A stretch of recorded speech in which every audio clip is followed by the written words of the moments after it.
Hi, this is Cass from Aussie Cass Plays, and welcome back to the noble generation of my Medieval Legacy Challenge. It's Gabriel's big day. I've done it as an event on the day. I think I set this up in the last part. It's been a while, I can't remember. Everyone's coming straight into the ballroom, which is great. Basically, this is a sing dance party. I've pretty much only invited teens except for Prince Gregory because he's come with his sister. I didn't think they'd send Princess Amy off without some kind of chaperone, and I thought the prince is definitely someone who's up for a party. Oh, look at these guys saying hi. Especially because of everything that happened with his twin getting into trouble and getting sent off to a nunnery. And Judith is here greeting everyone. Actually, she'd come over and definitely talk to the prince. He'd definitely be her main point of interest. Ooh, he didn't think much of her. She's a bit too snooty. Mira's in here cooking a grand meal. All of our invitees are teens, so they won't care, again, except for the prince. But I did set food as part of the event, because obviously it was going to be a thing. I haven't actually... Is the princess here? She's gone for a jog. I mean, she is a loner, so that's not totally beyond the realms, but it is. So I'm going to add her to a group. We'll say sit together. That should be enough for her to come in. Oh, look, Richard and Isabella are talking. Or at least he's standing behind her. Do you think he's waiting for her to turn around and say hi to him? Isabella, I think you need to turn around and say hi to him. Give him a funny gift, I guess. I don't know why I have such a limited number of choices, but we'll see how this goes. Now, she's obviously Martha's granddaughter. They have common ancestry. I did mention this once before. He did not like that, but then he was happy. I'm just going to cue a couple of social interactions. These guys would be like third or fourth cousins. Third cousins, maybe? They have a great-grandfather in common. I think that's third cousins. They're far enough separated from one another now that I'm seriously considering them as a couple. I actually really want to see this happen. I want to see Martha's descendants back in the Goth household. Because I'm not using this as a derogatory term. She was the bastard daughter of Mortimer and was not seen as part of the family. I think I'm here for this. So we'll see how that goes. No, Amy, come back. Let's just start with a deep conversation. Let's start low key.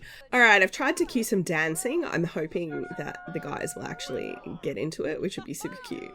All right, looks like Judith has asked the prince. Judith obviously is Amy is really into the dancing. Judith is a fine old courtier, she knows how it's done. And she's trying her best to make sure the prince is entertained. He's probably not super impressed to be dancing with an elder. It's very Judith to want to lead the dancing. Whoa, he just fake kissed her. I think he's that is so funny to me that she dipped him.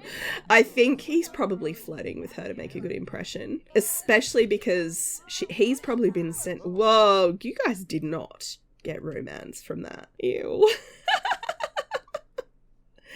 He's like, I'm so conflicted. Judith, appalling. Can I have her pour a drink platter? I have low-key decided that Judith has a bit of an issue with alcohol. Judith autonomously gets herself a lot of drinks from this thing. I think there's an issue there.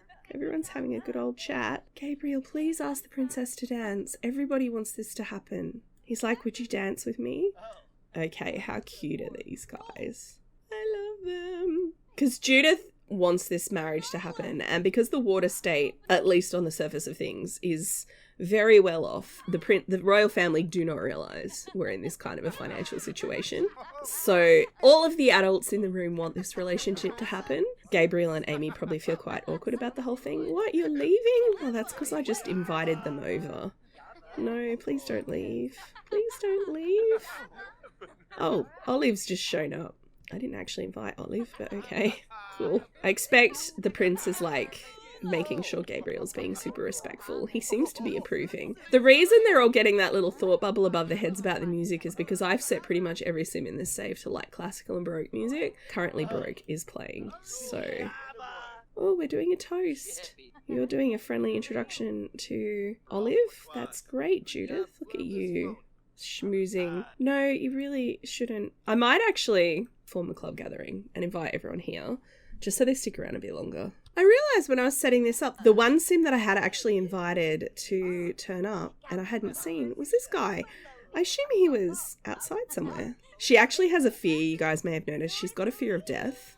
So she wants to discuss with an elderly sim her fear of death. Of course, she doesn't move in the same social circles as any elderly sims. I'm going to pour a drink platter. I think Bartholomew would take the opportunity away from his parents to get himself a drink. I'm going to say grab a drink together. That'll be Bartholomew's opportunity. And the princess is having a nice chat to Bartholomew. I wonder if Gabriel would feel jealous. I expect Lucas is asking Mira, hey, how's it going in there? Between Gabriel and the princess. Oh, look at these guys. Oh, Mira and Lucas just became good friends. That's awesome.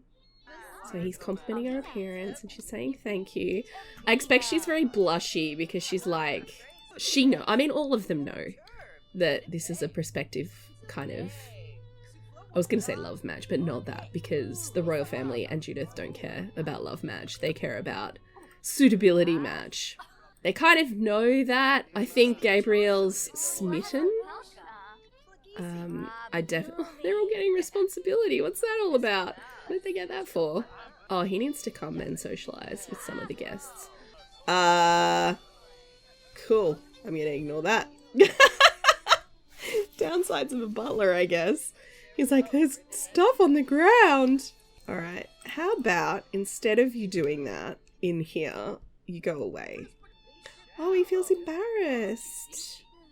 Why do you feel embarrassed? Oh, she doesn't look happy at all. I forget. I did have them flirt again, right? Maybe she was not excited at that idea.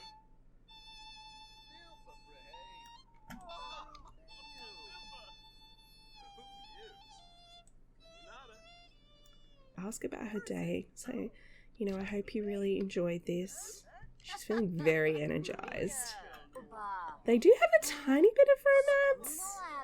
She's complaining about something. Maybe her brother.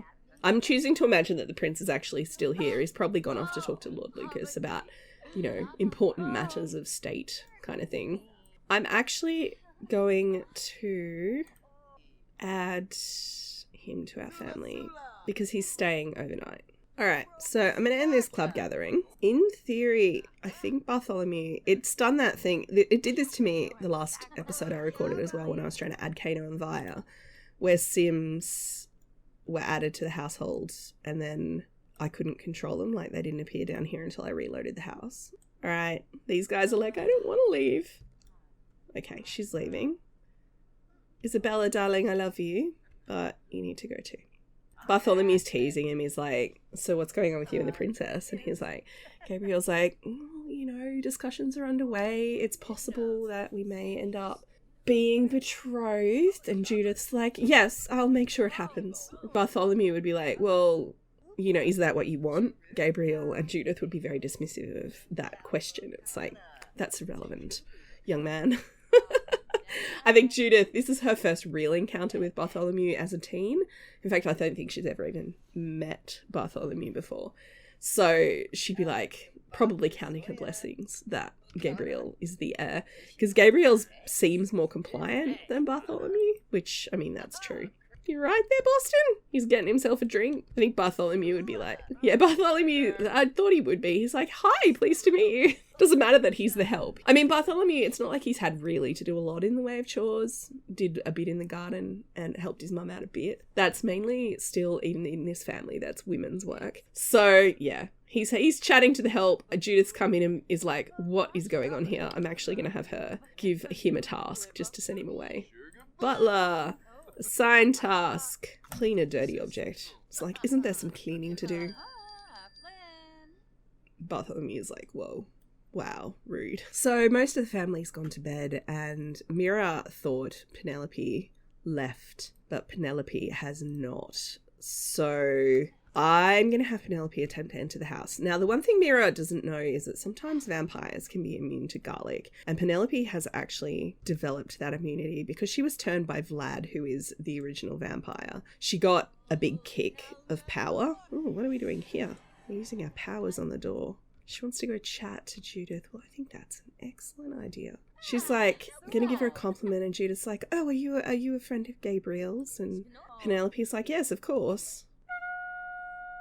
So Judith is well into her cups by now. She's quite drunk and maybe isn't realizing that she hadn't seen this woman before. She also hasn't noticed the marks around her face. I've decided for the evil vampire line, like those closest to Vlad, that this is a normal sort of facial thing for them. And because it's quite subtle on her, it's not like Teresa, who is Vlad's current queen, because Vlad is the king of the Forgotten Kingdom. It's not as obvious. I'm going to have her, and I don't actually think it's going to be an offer. She's come here to sow chaos in Mira's life. So I'm actually going to have her turn Judith, because she's literally come here to make Mira's life as hard as possible. Plus they both wear red. Penelope's a very impulsive sim. She was probably actually coming here to do physical harm to Mira. But then when she's encountered Judith, she's like, this is a great idea. I'm going to do this instead.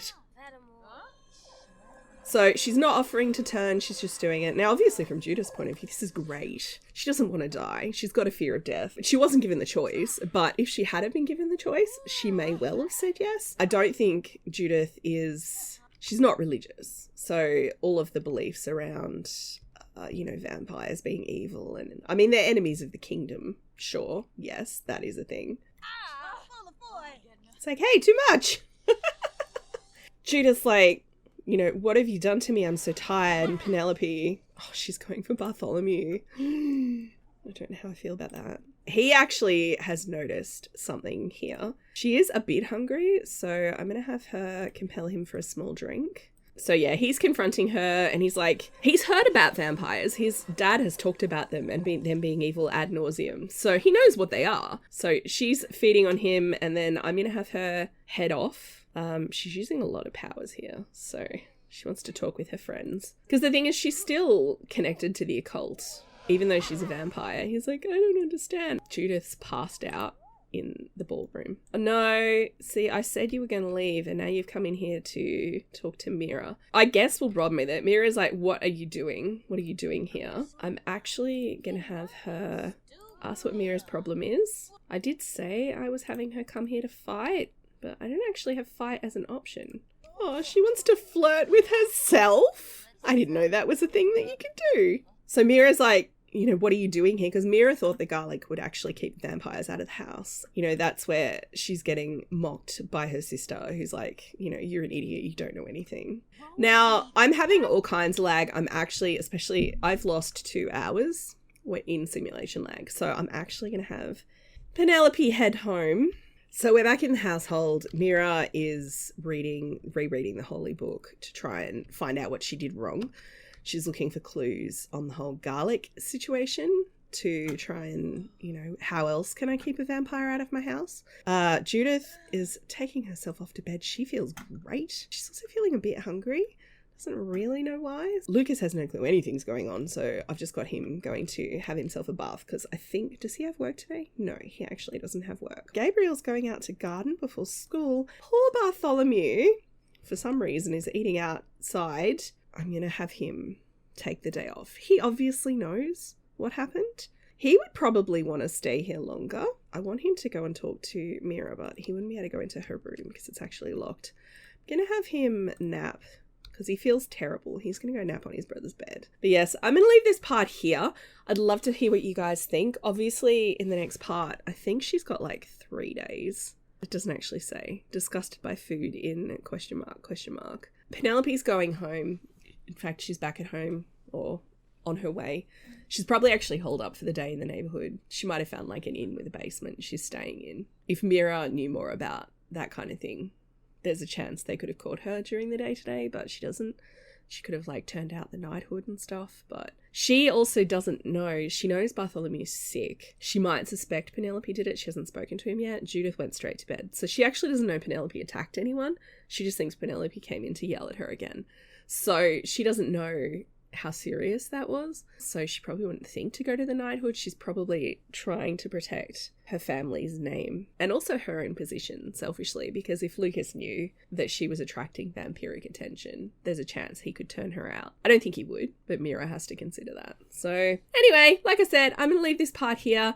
If you've enjoyed, please like and subscribe, you know the drill. Don't forget to wash your hands, and I will catch you next time. Thanks for watching.